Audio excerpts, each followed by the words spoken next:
Saludos a todos. Hoy vamos a comenzar una nueva clase para el curso de pregrado sobre radiografía de tórax y sus aplicaciones en cardiología. Primero que nada, la radiografía de tórax es usualmente el estudio más cómodo y más accesible para evaluar la anatomía cardiovascular. Entonces podríamos decir que es el primer estudio de imagen cardiovascular. Es cierto que usualmente tenemos el electrocardiograma como un estudio básico para la atención del paciente cardíaco. Sin embargo, la radiografía de tórax nos aporta mucha información en todos los contextos. Como saben, está disponible para utilizar en el área de urgencias y en la unidad de cuidados intensivos. Es un estudio de bajo costo que emite baja radiación y que incluso permite el seguimiento seriado de múltiples patologías.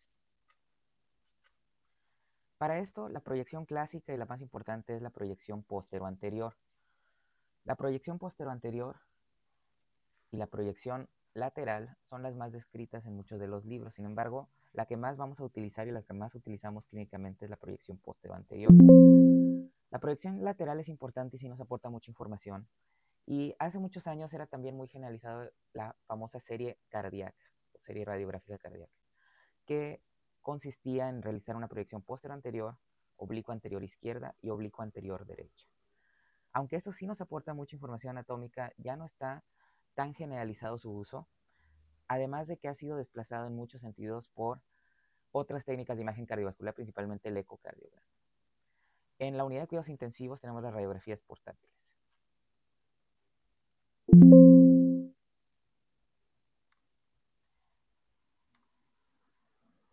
Como podemos ver, aquí tenemos de forma importante una visión de lo que son las proyecciones radiográficas del tórax. En medio tenemos la proyección posterior-anterior, que es la ideal para la evaluación del tamaño cardíaco y de la silueta cardíaca. Al lado izquierdo tenemos la proyección anteroposterior, que es la que utilizaremos muy frecuentemente para la evaluación de pacientes hospitalizados. Y a la derecha tenemos la proyección lateral, la cual también nos aporta datos útiles y se pueden integrar ambas fácilmente. Un pequeño recordatorio de las densidades radiográficas. Nosotros sabemos que existen 5 densidades radiográficas principales. La primera es el aire, que evaluaremos con coloración negra. La segunda es la grasa. Posteriormente, la densidad agua, que se van haciendo más blancos conforme avanzamos. Luego la densidad calcio y finalmente la densidad metal. En cardiología sí es importante y sí es frecuente y sí llegamos a ver la densidad metal, sobre todo considerando los dispositivos implantables cardíacos que sí vamos a llegar a ver frecuentemente en cardiología. Aquí podemos ver una imagen de la anatomía básica cardíaca en una proyección posterior-anterior. Y para esto debemos de conocer los bordes que conforman la silueta cardíaca. La silueta cardíaca obviamente es la proyección que nosotros vemos en el tórax. Y del lado derecho vamos a poder describir que tenemos dos bordes.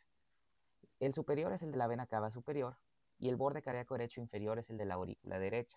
Si recordamos la clase que vimos de anatomía, recordamos que el ventrículo derecho lo ocupa una posición anterior, usualmente no se alcanza a ver en el borde derecho. Aunque existen algunos datos de crecimiento ventricular derecho, usualmente el ventrículo derecho no se debería de ver, y en ocasiones vemos un tercer borde que corresponde a la vena cava inferior. Por otro lado, en el borde cardíaco izquierdo, vamos a tener en la parte superior el botón aórtico, posteriormente la arteria pulmonar y finalmente el ventrículo izquierdo. Si recordamos la clase de anatomía, podremos recordar que la aurícula izquierda ocupa una posición posterior y usualmente no se debería de ver en el borde cardíaco izquierdo. A pesar de que algunas literaturas sí lo describan, usualmente no lo deberíamos de ver o lo deberíamos de ver de un tamaño muy reducido. Aquí tenemos la anatomía básica en una proyección posterior anterior. Y aquí podemos ver cómo del lado derecho ejemplificamos claramente la vena cava superior y abajo la aurícula derecha. Y en esta imagen en particular alcanzamos a ver también algo de la vena cava inferior.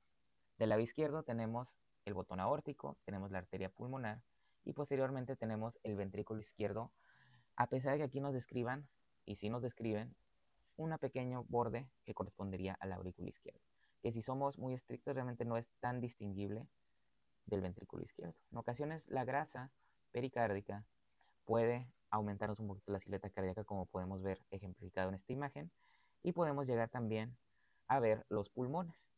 Si nosotros vemos los pulmones, podemos ver que la vasculatura es más prominente en las bases.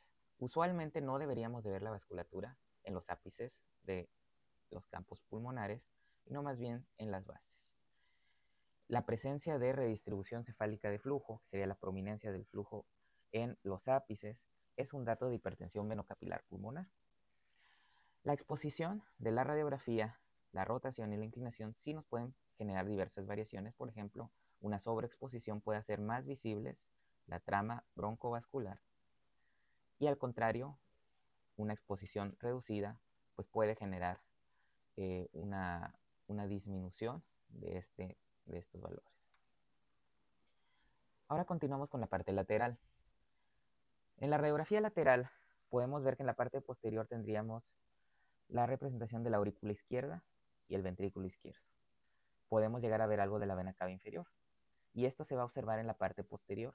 Si nosotros revisamos la relación que tiene el atrio izquierdo con el bronquio principal izquierdo, podemos ver que en casos de crecimiento auricular izquierdo podríamos llegar a tener una horizontalización del bronquio principal. Y esto es un dato precisamente de crecimiento del atrio izquierdo. En la parte anterior podemos tener algo de la aorta ascendente, del tracto de salida del ventrículo derecho, sobre todo de la arteria pulmonar, y recordando que la parte más anterior corresponde al ventrículo derecho. Aquí podemos ver la famosa serie cardíaca, como es ejemplificado en el libro de cardiología del Guadalajara, y aquí podemos ver que esta serie cardíaca correspondía a obtener una vista postero-anterior, una vista oblicua anterior izquierda y una oblicua anterior derecha, y en ocasiones también la proyección lateral. Esto nos permitía evaluar el corazón desde diversos ángulos y de esta forma evaluar el crecimiento de cavidades de una forma más integral. El obtener una serie cardíaca ya ha sido desplazado en la actualidad, sobre todo por el uso de otras técnicas de imagen, principalmente el ecocardiograma y la resonancia magnética. Una de las principales herramientas para evaluar la silueta cardíaca es el índice cardiotorácico.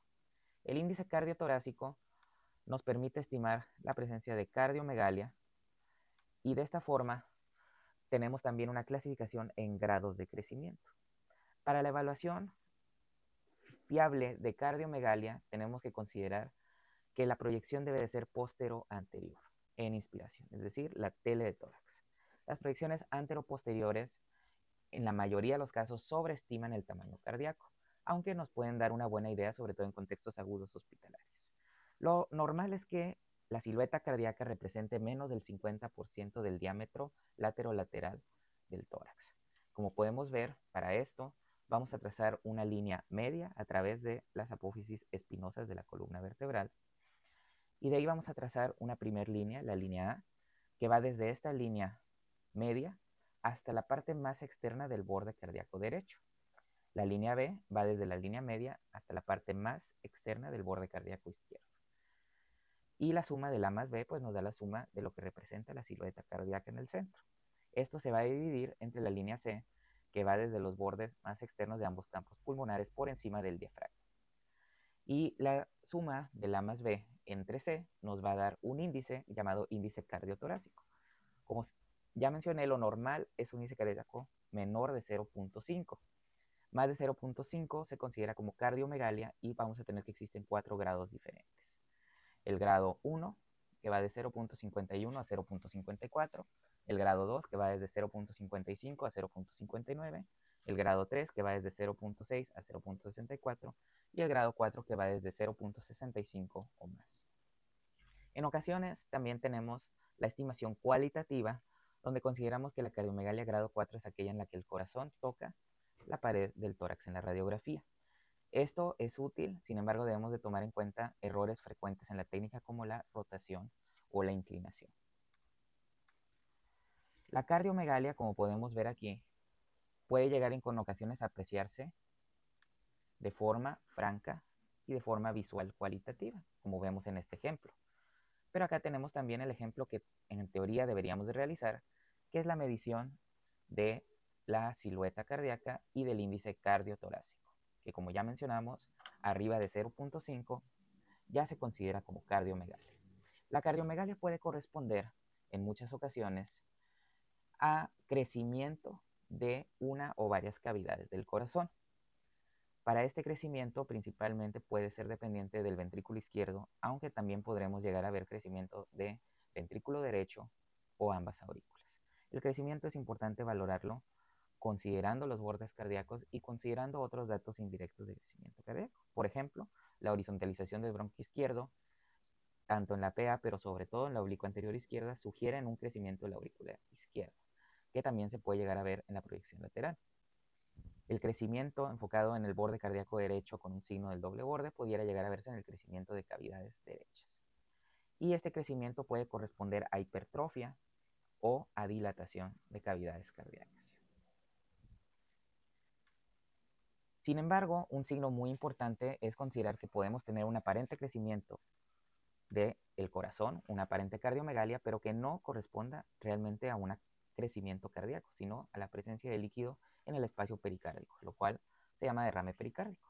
El signo clásico de esto es el corazón en garrafa, que como podemos ver, se llama así por su parecido a la garrafa, que es este instrumento para beber agua, y que lo vamos a ver con un mediastino estrecho y que posteriormente se dilata y genera esta imagen de cardiomegalia, pero que corresponde a un derrame pericárdico, usualmente de grado al menos moderado a grave. Y esto, en el contexto clínico importante, nos debe hacer sospechar la presencia de derrame pericárdico o incluso en ocasiones de taponamiento cardíaco. En la actualidad, siempre lo corroboramos con el uso del ultrasonido. También tenemos este signo llamado cor bovis o corazón de vaca. El cor bovis en general se refiere a una cardiomegalia extrema y lo vamos a ver en ciertos padecimientos muy específicos, principalmente en valvulopatías múltiples, en la miocardiopatía dilatada, en el derrame pericárdico, aunque usualmente genera la imagen de corazón en garrafa, y en ciertas cardiopatías congénitas como la anomalía de Epstein. Es principalmente en estas circunstancias en las que se encuentra descrito el cor bovis. Podemos llegar a ver, recordando las densidades radiográficas, calcificaciones. Y las calcificaciones son importantes sobre todo para el estudio de diversas patologías. Como podemos ver, en la radiografía de su lado izquierdo se encuentra señalada una calcificación del anillo mitral, también conocido como MAC, y que puede generar sobre todo en personas mayores estenosis mitral o insuficiencia. También vamos a ver aortoesclerosis, como lo vemos en la radiografía del lado derecho, que en muchas ocasiones solo será una esclerosis aórtica, pero en otras ocasiones puede generar estenosis aórtica, y que eso lo integramos con nuestros hallazgos clínicos y en la actualidad, claro, se confirma siempre con el uso del ecocardiograma. También podemos llegar a ver calcificaciones con la pericarditis calcificada que genera pericarditis constrictiva. Una de las principales utilidades de la radiografía es el estudio de la vasculatura pulmonar. La presencia de datos de congestión venosa pulmonar se le llama hipertensión venocapilar pulmonar. Y es un dato muy importante a evaluar, sobre todo en el contexto de insuficiencia cardíaca. La presencia de datos de congestión venosa pulmonar nos debe hacer sospechar en insuficiencia cardíaca y nosotros lo vamos a ver muy frecuentemente en el abordaje de pacientes con disnea, tanto en el contexto ambulatorio como en el contexto de urgencia u hospitalaria. Para esto, se han descrito incluso en algunos libros como la presencia de varias etapas. Al principio existe la redistribución cefálica de flujo, que es la prominencia de los vasos sanguíneos en los ápices pulmonares. Después empieza a presentar las líneas B de Kerley, que ahorita las vamos a ver ejemplificadas como estas líneas horizontales que se observan en los campos pulmonares en la periferia. También el aumento del diámetro de los cilios pulmonares, conocido como empastamiento iliar, y en las partes más avanzadas vamos a tener radioopacidades con un patrón alveolar, las cuales suelen ser simétricas, bilaterales, al principio pariliares y posteriormente difusas, que generan en la etapa más avanzada el edema agudo pulmonar, la famosa imagen en edema en alas de mariposas. Podemos ver en las siguientes imágenes cómo tenemos prominencia de la vasculatura pulmonar. Esta se observa de forma difusa. La podemos ver claramente que es difusa, sobre todo pariliar. pero lo vamos a ver más prominente también en los ápices. Podemos ver que, sobre todo en la imagen de la derecha, existen hilios empastados, un hilio aumentado en diámetro, y también algo frecuente de ver, que vamos a ver en las siguientes diapositivas, es el edema en la cisura menor del lado derecho, que algunos llaman cisuritis, el cual no es un término totalmente correcto, pero puede ser un signo radiográfico o lo podemos llamar de esta manera. Ahora, la cardiomegalia también es un dato que orienta a que estos cambios radiográficos son por insuficiencia cardíaca. Aquí tenemos otra imagen donde, si bien no tenemos infiltrados francos, tenemos ejemplificadas las líneas B de Kerley. Las líneas de Kerley, estas líneas septales que se observan de forma horizontal y en la periferia, son datos de hipertensión venocapilar pulmonar. En esta otra radiografía ya podemos ver cómo el hilio no se ve tan claro, los bordes del hilio están empastados, tan borrosos, y aparte ya tenemos, además de la redistribución cefálica de flujo, tenemos algo de derrame pleural, bilateral sobre todo en la imagen del lado derecho, cardiomegalia, y también tenemos ya algunos infiltrados con un patrón alveolar que son simétricos y bilaterales, que son más sugerentes de insuficiencia cardíaca que de la neumonía, que sería un diagnóstico diferencial. Esta es la imagen más conocida y clara, que es el edema en alas de mariposa. El edema en alas de mariposa, esta imagen, que son infiltrados, difusos, bilaterales, sobre todo que nacen de la región parailial y se extienden hacia la periferia, es la imagen clásica del edema agudo pulmonar. Y lo vamos a ver frecuentemente en esta circunstancia clínica. Pasando a la siguiente patología, podemos tener también datos indirectos de hipertensión pulmonar, que en la actualidad se tratan de describir sobre todo por tomografía, pero por radiografía sigue siendo útil. La hipertensión pulmonar puede ser de varias etiologías. Tenemos incluso una clasificación en 5 clases, y no todas son de origen cardiogénico. Sin embargo, en todos estos casos podremos llegar a ver datos indirectos de hipertensión pulmonar.